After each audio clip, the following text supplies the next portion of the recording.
Hello दोस्तों, मैं हूं आपका दोस्त डॉक्टर इरफान खान।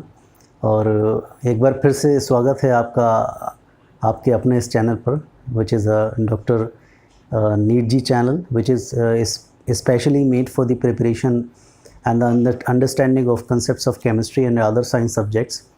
तो हमारा जो मेन फोकस है वो, जैसे कि पिछले लेक्चर्स में हम लोग बात कर चुके हैं, हमारा जो मेन टारगेट रहेगा वो रहेगा नीट और IIT JEE। और नीट और IIT JEE के लिए हम क्या पढ़ेंगे? हम केमिस्ट्री की शुरुआत करेंगे। तो आज का सेशन बहुत ज़्यादा इम्पॉर्टेंट होने वाला है, बहुत अच्छा इंटरेस्टिंग होने वाला है, क्योंकि आज हम बात करने जा रहे हैं इंट्रोडक्टरी सेशन ऑफ केमिस्ट्री पर। बेसिक हम बात करेंगे केमिस्ट्री की। और जैसे कि मैं ऑलरेडी डिस्कस कर चुका हूँ कि जितने भी प्लेटफॉर्म्स हैं ऑनलाइन, मैं किसी की अवहेलना नहीं कर रहा हूँ, मैं किसी की बुराई नहीं कर रहा हूँ, और हमें करना भी नहीं चाहिए। सबका अपना अपना जो पैटर्न है, सबका अपना अपना स्टाइल है। आज बहुत ईमानदारी से हम लोग ये डिस्कस करेंगे कि केमिस्ट्री क्यों ज़रूरी है, हमें केमिस्ट्री क्यों पढ़ना चाहिए, है ना। हमें एक तो केमिस्ट्री का हमारा जो टारगेट है कि हमें नीट क्वालिफाई करना है या IIT JEE का एग्ज़ाम क्वालिफाई करना है, क्या और कुछ और हो सकता है, या कोई और ऑब्जेक्टिव्स हैं जिसकी वजह से हम केमिस्ट्री हमें पढ़ना चाहिए। वो तमाम चीज़ें हम आज डिस्कस करने जा रहे हैं, ठीक है। तो सबसे इम्पॉर्टेंट बात करते हैं केमिस्ट्री की। केमिस्ट्री बेसिकली क्या है?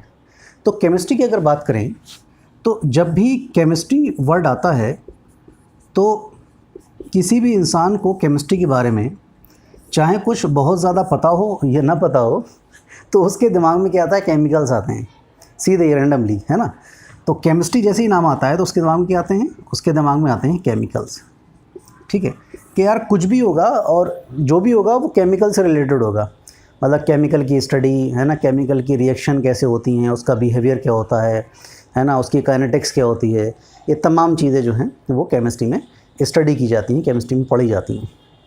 इसी को हम केमिस्ट्री कहते हैं, द ब्रांच ऑफ साइंस, है ना। साइंस की एक ब्रांच है केमिस्ट्री, जिसमें तमाम चीज़ें केमिकल्स के बारे में पढ़ी जाती हैं।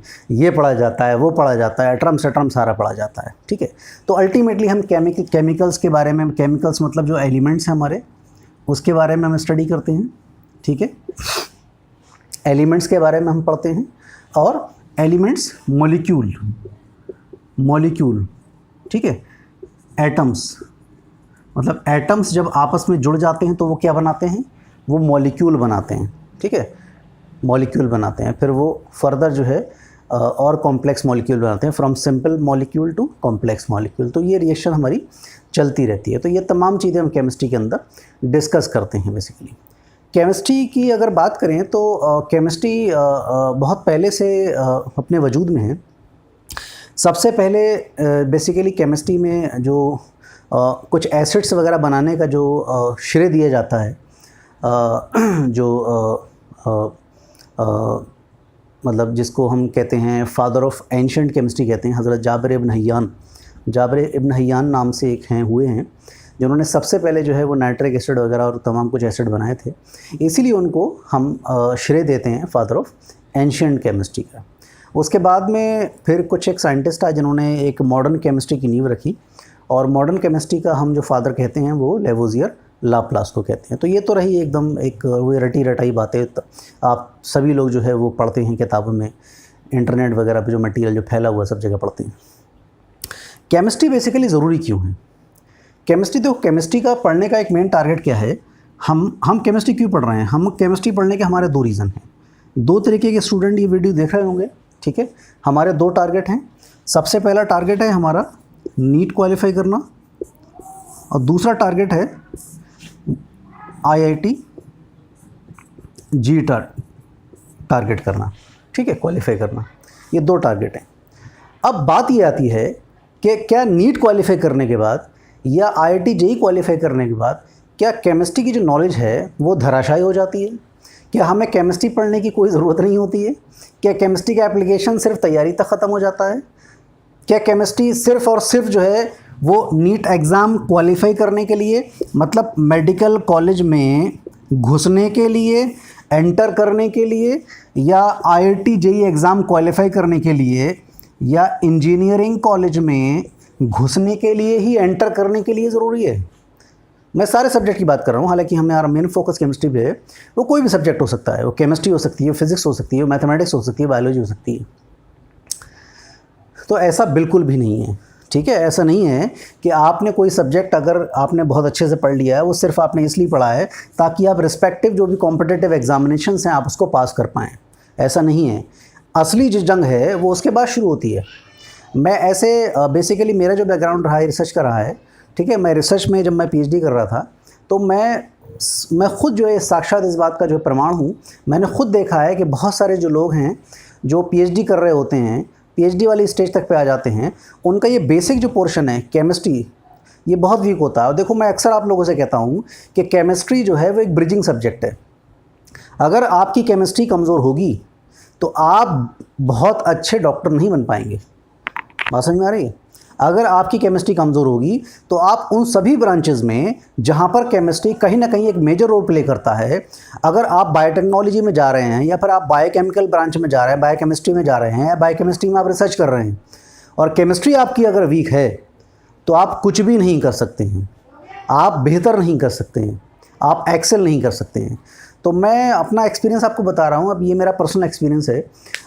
मैं देखता था कि जो लोग पीएचडी वगैरह करते थे, तो पीएचडी के दौरान जब एनालिटिकल कुछ करने की बात आती थी, एनालिसिस की बात आती थी, वॉल्यूमेट्रिक एनालिसिस की बात आती थी, तो वो लोग जो है वहाँ पर धराशायी हो जाते थे। और वो आपको हैरानी होगी, वो बेचारे मतलब अगर उनको 1 मोलर सोल्यूशन बनाना होता था NaCl का, ठीक है, या फिर NaOH का, तो वो बना ही नहीं पाते थे। उनको समझ में ही नहीं आता था कि करना क्या है। तो उसके लिए क्या करते थे, फर्दर यूट्यूब पे जाते थे, वो खोजते थे, ये करते थे, वो करते थे। तो बेसिकली केमिस्ट्री जो है या कोई भी सब्जेक्ट, वो सिर्फ इस चीज़ के लिए नहीं है कि आप कॉम्पिटिटिव एग्ज़ाम क्लियर करें और उस चीज़ को साइड से रख दें। अगर आप देखो कोचिंग में हो क्या रहा है, चल क्या रहा है कोचिंग्स में, आज का जो मार्केट है, जैसे मैंने बताया कि आज हम हर एक चीज़ बहुत ईमानदारी से डिस्कस करेंगे विद गॉड्स ग्रेस, बहुत ईमानदारी से, ठीक है। ऐसा नहीं है कि मैं बहुत ज़्यादा, मेरा मतलब है कि आप मेरा वीडियो देख लोगे तो मुझे करोड़ों रुपए मिल जाएंगे, लाखों रुपए मिल जाएंगे, ठीक है। मेरा जो मेन काम है वो ये है, ईमानदारी से जो बातें हैं, जो ज्ञान है, जो शिक्षा है, इन्फॉर्मेशन है, वो अपने स्तर से आपके स्तर तक पहुंचाना, ठीक है। आजकल देखो कोचिंग में क्या चल रहा है, एक ढर्रा बना हुआ है, ठीक है। ढर्रा बना हुआ है, वो लोग क्या कर रहे हैं, वो लोग जो है बच्चों को जो है वो MCQ सॉल्व कराने की प्रैक्टिस कर रहा हूँ। कराना भी चाहिए, उसमें कोई गुनाह नहीं है। अगर कोई कोचिंग वाला, अगर कोई कोचिंग इंस्टीट्यूट अगर बच्चों को MCQ सवाल सॉल्व कराने की प्रैक्टिस करा रहा है तो इसमें कोई गुनाह नहीं है। कोई वो बहुत बड़ा अजाब में मुब्तला नहीं हो गया है, वो है ना, उसने कोई बहुत बड़ा जो है पाप नहीं कर दिया है। लेकिन मेरा कहने का मतलब है कि अगर आपकी अंडरस्टैंडिंग, अगर आपकी अप्रोच सिर्फ MCQ सॉल्व करने तक सीमित रहेगी, ठीक है, तो हो सकता है आपका सिलेक्शन ही ना हो, क्योंकि हर बार जो क्वेश्चंस है उसका जो लेवल है वो बढ़ता चला जा रहा है, ठीक है, बहुत ज़्यादा बढ़ रहा है। और हो सकता है कि आप जो है वो मिड में रह जाएं। आज हो सकता है आपको अपनी इच्छा अनुसार, आपकी डिज़ायर के अकॉर्डिंग जो है कॉलेज ना मिल पाए। बात समझ में आ रही है, ठीक है। तो इसीलिए जो अप्रोच है वो 360 डिग्री अप्रोच होना चाहिए। कैसे होना चाहिए? 360 डिग्री, मतलब चारों तरफ से, ठीक है। अगर आप कोई चीज़ पढ़ रहे हैं तो उसके सारे प्रॉज एंड कॉन्स, इसके प्रॉज क्या हो सकते हैं, इसके कॉन्स क्या हो सकते हैं, हम ये क्यों पढ़ रहे हैं, इसका एप्लीकेशन क्या है, सबसे इंपॉर्टेंट चीज़ है, ठीक है। तो वो तमाम चीज़ें हम इस प्लेटफॉर्म पर डिस्कस करेंगे विद गॉड्स ग्रेस। आप बिल्कुल निश्चिंत रहिए, ठीक है। बहुत अच्छे से हम लोग डिस्कस करने वाले हैं। तो बेसिकली केमिस्ट्री, जो मैं सवाल आपसे पूछ रहा था कि क्या केमिस्ट्री सिर्फ कॉम्पिटिटिव एग्ज़ाम को निकालने के लिए पढ़ी जाए? बिल्कुल नहीं, ठीक है। केमिस्ट्री सीखने के लिए पढ़ी जाए ताकि आगे फ्यूचर में, नियर फ्यूचर में, आगे जो आगामी भविष्य है उसमें आप और भी बेहतर कर सकें। जो आपके कंसर्न सब्जेक्ट्स हैं, जहाँ पर आपको केमिस्ट्री की ज़रूरत पड़ती है, वहाँ पर आप मात ना खाएं, वहाँ पर आप चूकें ना, बिल्कुल, ठीक है। तो बेसिकली केमिस्ट्री की अगर बात करें, जैसे मैंने बताया कि इसके जो एंशिएंट फादर हैं उसका जो श्रेय है वो जाबिर इब्न हय्यान साहब को दिया जाता है। और मॉडर्न केमिस्ट्री के फादर का जो श्रेय है वो लेवोजियर लाप्लास साहब को दिया जाता है, ठीक है। तो ये तमाम चीज़ें हैं। केमिस्ट्री बेसिकली एक ब्रांच है साइंस की, जैसे अभी हमने बात करी, जिसमें हम एटम्स की स्टडी करते हैं, मॉलिक्यूल्स की स्टडी करते हैं, हम जो है वो उसके बिहेवियर की स्टडी करते हैं, काइनेटिक्स की स्टडी करते हैं, रिएक्शंस की स्टडी करते हैं, ठीक है। तो मोटे मोटे तौर पर जो है ये तमाम चीज़ें हम केमिस्ट्री में डिस्कस करते हैं, पढ़ते हैं, ठीक है। अच्छा, ये जो होलिस्टिक अप्रोच की मैं बात कर रहा हूँ कि जो 360 डिग्री अप्रोच होगी सब्जेक्ट की, केमिस्ट्री की अगर बात करें, तो होलिस्टिक अप्रोच अगर होगी उससे फ़ायदा क्या होगा? अगर होलिस्टिक अप्रोच से आप किसी भी सब्जेक्ट को पढ़ोगे, ठीक है, किसी भी सब्जेक्ट को पढ़ोगे, ठीक है, तो आप जो है वो मात नहीं खाओगे, चाहे किसी भी लेवल से क्वेश्चन बना दिए जाएं, जो भी एक्सपर्ट्स हैं वो किसी भी लेवल से क्वेश्चन बना दें, आप बिल्कुल भी किसी भी एंगल से मात नहीं खाएंगे। बात समझ में आ रही?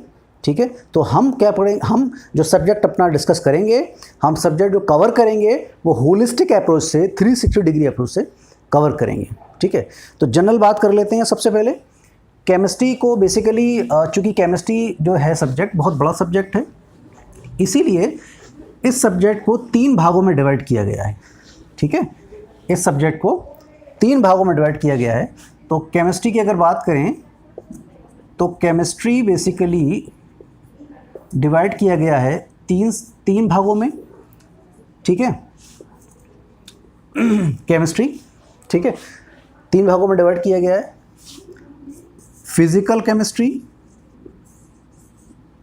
Chemistry number 1, organic chemistry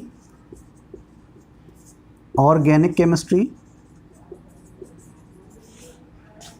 inorganic